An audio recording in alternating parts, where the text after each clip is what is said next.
Dan saudara, untuk membahas tentang kecelakaan kereta api Argo Bromo Anggrek yang menyeruduk KRL di stasiun Bekasi Timur, Kabupaten Bekasi, kita sudah terhubung dengan penasihat masyarakat transportasi Indonesia, Ellen Tangkudung. Selamat siang Ibu Ellen. Selamat siang. Dengan Imron di studio, Bu Ellen. Ya, Baik, Bu Ellen, bagaimana Anda melihat kronologi kecelakaan antara kereta api Argo Bromo Anggrek yang menabrak KRL di stasiun Bekasi Timur ini dari sudut pandang keselamatan transportasi? baik. Pertama-tama saya ingin menyampaikan duka yang sangat mendalam untuk semua korban, baik meninggal dunia maupun luka-luka, terutama kami dari masyarakat transportasi Indonesia sangat prihatin akan kejadian ini dan semoga tidak terulang lagi. Dan ingin disampaikan juga oleh kami bahwa sebenarnya kereta itu adalah angkutan umum. Jadi dari sisi transportasi ya, angkutan umum yang paling aman, paling berkeselamatan ya. Jadi semuanya bisa dihandle gitu, bisa diinikan karena sudah punya jalur sendiri. Namun apapun ada teknologi di situ, ada manusia juga di situ yang mengelola. Nah, itu dulu ya. Nah, untuk kejadian di Bekasi, Stasiun Bekasi Timur, ya, saya hanya bisa mendapatkan informasi dari media selama ini ya. Jadi belum ada informasi yang resmi hasil dari penyelidikan atau investigasi oleh KNKT yang mungkin lebih teliti ya. Namun dari apa yang dilihat, apa yang disampaikan itu eh, kita melihat bahwa ini adalah suatu kecelakaan yang kalau menurut saya harusnya tidak perlu terjadi, walaupun ada kejadian kecelakaan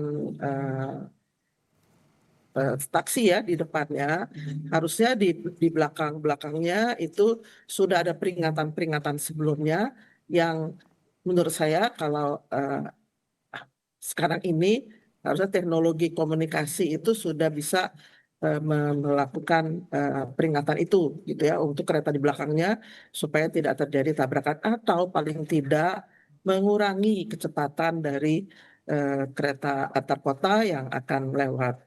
Dan saya juga belum tahu ya karena tidak ke lokasi apakah di stasiun Bekasi Timur itu ada jalur yang bisa mengalihkan perjalanan atau ada double track di situ ya.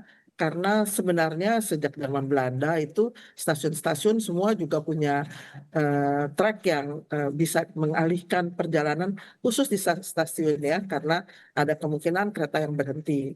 Nah, stasiun Bekasi Timur tidak bisa dikatakan stasiun kecil karena di situ lewat KRL dengan frekuensi yang tinggi dan juga dilewati oleh kereta antar kota dengan kecepatan yang ya kecepatan yang memang maksimal untuk kereta Argo ya. Nah, itu dia. Jadi sebenarnya eh, harusnya sih bukan apa bukan untuk kedepannya, tetapi harusnya semua stasiun, terutama yang ramai, itu sudah ada jalur untuk pengalihan.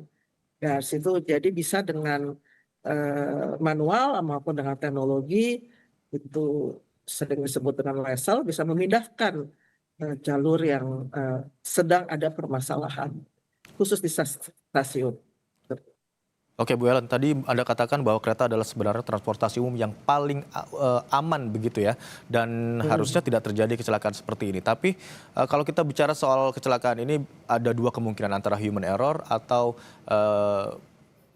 soal teknologi yang error begitu ada kalau Anda katakan ya. Kalau kita bicara soal human error dulu, Bu Ellen, kesalahan apa yang paling mungkin muncul hingga dapat mengakibatkan seperti yang terjadi pada malam hari tadi? Ya, apapun kereta sering juga terjadi kecelakaan ya, tetapi itu akibat dari luar. Jadi Oke. kecelakaan yang sering terjadi adalah di persimpangan sebidang ya, itu paling sering terjadi dan persimpangan sebidang secara undang-undang perkeretaapian tahun Undang-Undang nomor 23 ya, kalau nggak salah ya, itu sudah dinyatakan bahwa tidak ada lagi persimpangan sebidang. Persimpangan sebidang itu hanya untuk sementara ya. Jadi itu kecelakaan itu terjadi seperti itu. Dan yang kedua adalah kecelakaan karena anjlokan. Anjlokan itu karena cuaca, karena banjir, karena hujan, sehingga struktur dari konstruksi kereta itu bisa runtuh ya karena hujan. Nah, sehingga harusnya di dalam operasional kereta sendiri harusnya bisa berjalan lancar karena semuanya bisa dikendalikan. Apalagi teknologi komunikasi sekarang sudah lebih canggih dari yang zaman Belanda dulu ya, zaman dulu. Nah, harusnya sih seperti itu ya. Nah, saya sebenarnya tidak bisa menyatakan sekarang Oke. ini human error atau teknologi error ya, tetapi itu yang harus diinvestigasi ya, karena walaupun memang ada kecelakaan persimpangan di depannya, tetapi di belakangnya harusnya bisa teknologi itu bisa bisa memberikan peringatan dini ya harusnya ya. Eh, Walaupun harus diinvestigasi kalau mungkin sudah ada, tetapi bagaimana gimana teknologinya macet atau apa ya, tapi itu yang harus diselidiki menurut saya. Oke. Bu Ellen, yang juga menjadi sorotan adalah terkait dengan jalur yang seharusnya berbeda ya. Kok izin koreksi kalau saya salah. Hmm. Seharusnya ada 2 jalur atau 2 petak begitu ya Bu, antara kereta komuter lain atau KRL komuter lain dengan kereta api jarak jauh dengan kecepatan yang kita tahu sangat cepat begitu, lebih cepat begitu Bu. Namun nanti kita akan bahas usai jeda. Bu Ellen tetaplah di Breaking News Kompas TV.